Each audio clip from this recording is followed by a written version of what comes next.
So this is Louis, and this is going to be a lazy and tired review of The Iceman, which is a film that is inspired by Richard Kuklinski, who was a contract killer and serial killer who was inevitably caught and went to prison. It's starring Michael Shannon. I guess I'll start this review by saying that the star power stood out in this film. There's a lot of stars in this film, and they all did well. I liked the acting in this film. But this really is one of those films where it is mixed. It's done on the cheap, and you can tell. It's really too bad because this film really needed a better director. Needed a better producer, and it needed a better screenplay because they're all done by the same person, and that person they're not made for prime time. This person has, what's his name? Ariel Vorman. It's a dude. Ariel Vroman is the director, producer, writer, and probably, okay, he wasn't the cinematographer, but that person also sucked. Bobby Brukowski, he also sucks. It's too bad because here's the cast, okay? Michael Shannon, Winona Ryder, Chris Evans, Ray Liotta, James Franco, David Schwimmer, Robert Davi, one more, John Ventimiglia, who was from The Sopranos. So all the acting was good. I liked everyone in this. Michael Shannon tried in this film, and he stood out as trying harder than just about, everybody else. And everyone was good. I liked everyone in this. It felt like everyone was trying in this film in terms of the acting. So I can compliment the film on that it had a lot of stars in it that I recognize, and I liked everybody. The problem with the film is that it is not bad, but it is also not really good. And those are the worst kind of films to watch, where you see talent squandered because the guy that's directing it is doing everything else, and he's just not very good.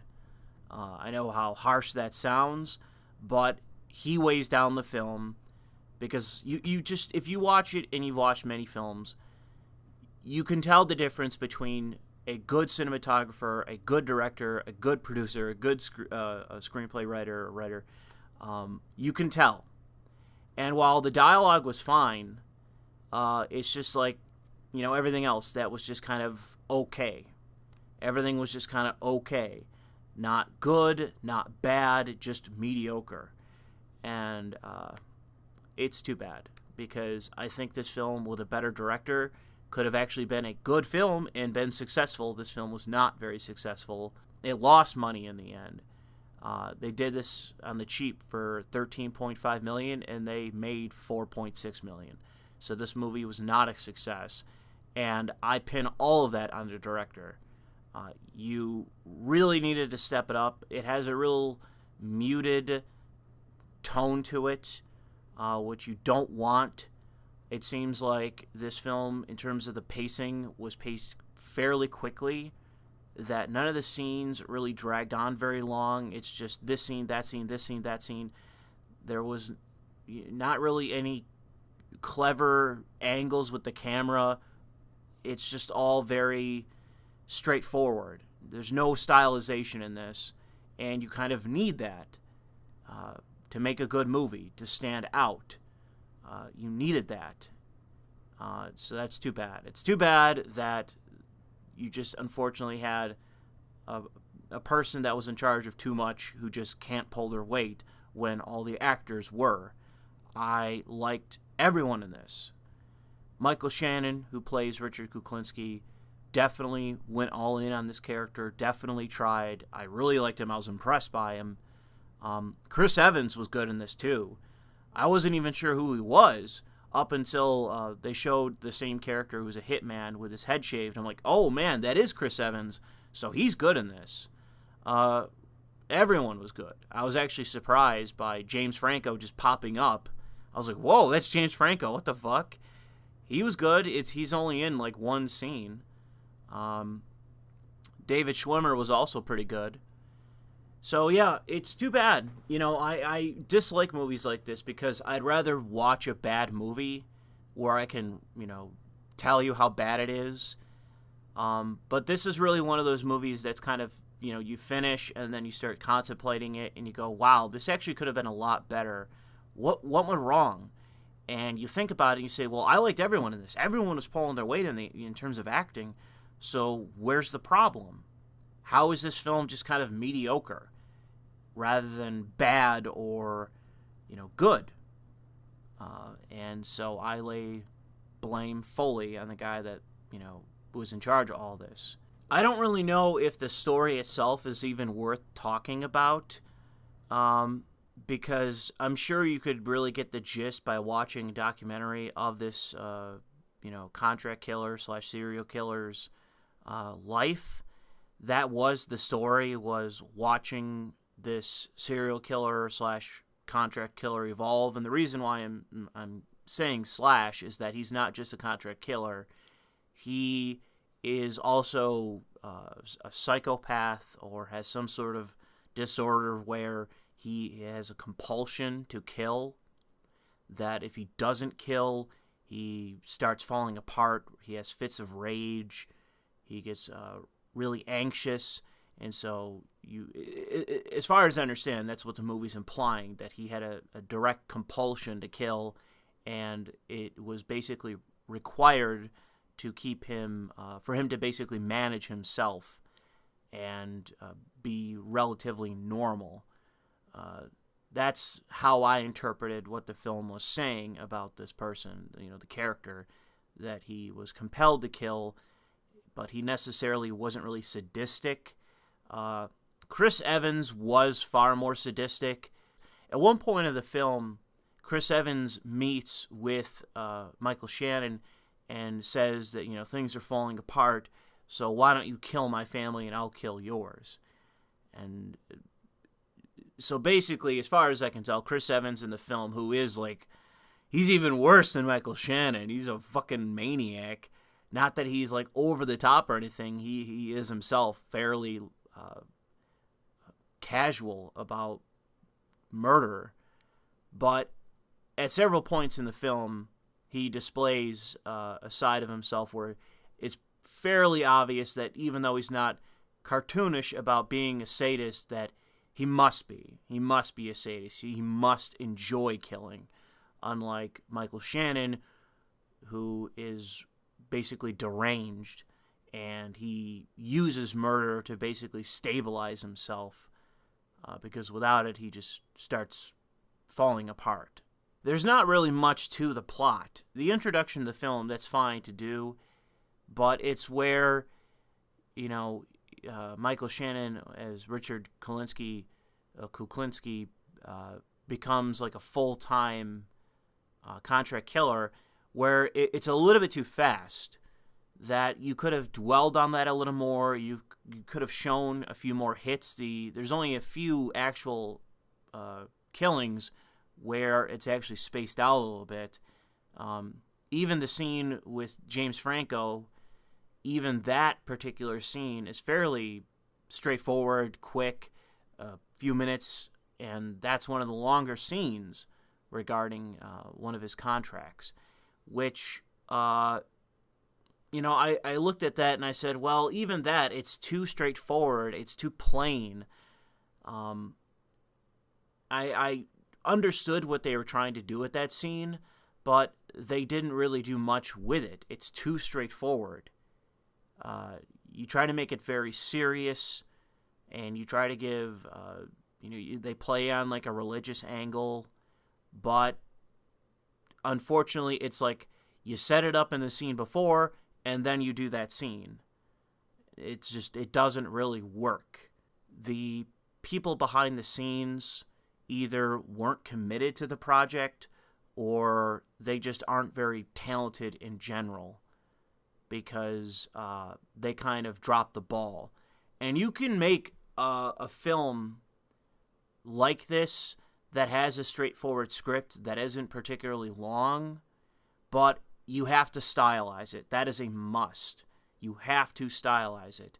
You can make it serious. That's fine. That's good. but you have to have some kind of angle. You have to have some kind of style. There has to be something that stands out in the film, because you're making a low-budget film. You're not bound by anything in this. You're not with a studio. They did play with the story where it isn't just a documentary, as far as I can tell. Certain parts are true, but there's liberties taken with the history. However, the liberties that are taken are incredibly minimal, as far as I can tell.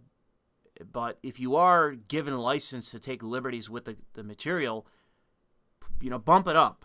Bump it up. You gotta dial it up to make it more interesting. You have a lot of talent at your disposal.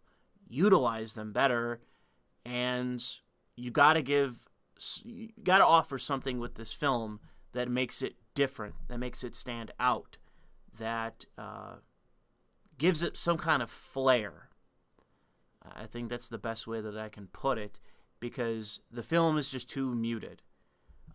There's nothing about it that's bad. It felt like you were in the past and everyone was, dressed well and they looked like they were in that time period. It seems like the costume and, the hair and all that, the makeup, that was all good. But when you have that, do something with it. You got all these talented actors, do something with them.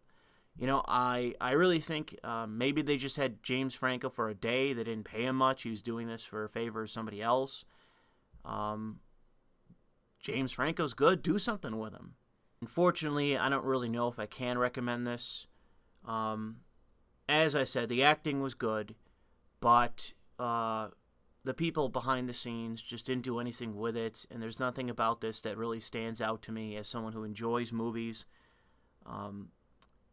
It seems like, unfortunately, they really could have made this a more exciting film.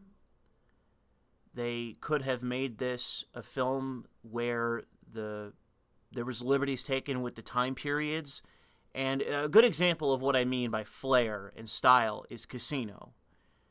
Casino, as a crime drama, really played up the glitz and the glamour and the style of the time period. Obviously, it was in Vegas, so that's unique. But you're already taking liberties. There's nothing wrong with doing the same thing. Play it up. There is the mob angle in this, but it's also muted. You got Ray Liotta playing Roy DeMeo. Come on. This guy is a notorious gangster. Play it up. Play it up. You have that ability. You're already being liberal with the source material. Play that up. You gotta do something. If you're just gonna play it all straight, there's no levity, there's no humor, that's fine. Gotta do something with it, because otherwise you're just relying entirely on the talents of your actors, and they seem to have, pulled their weight, as far as I can tell. Everyone was pulling their weight and trying.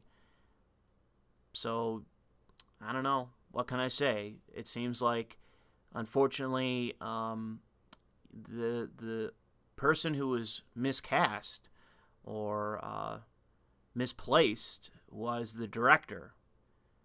Maybe if you're not that talented there, bro, and you're used to documentaries, step aside and put somebody else in. Because I think that they could have taken this script and really stepped it up and, done something with it where it would have been exciting as a film, where scenes would have stood out. And I could have spent a good amount of time reviewing this film, talking about that, like this scene, that scene. The Wolf of Wall Street is a film that I think is really flawed. It seems like the direction in that film was not very good either, but everyone remembers who watched Wolf of Wall Street. Everyone remembers it because it's really stylized. They really rolled with the style in that film, and I don't even think the acting in that film was particularly great for everyone involved. I thought a lot of the acting from a different,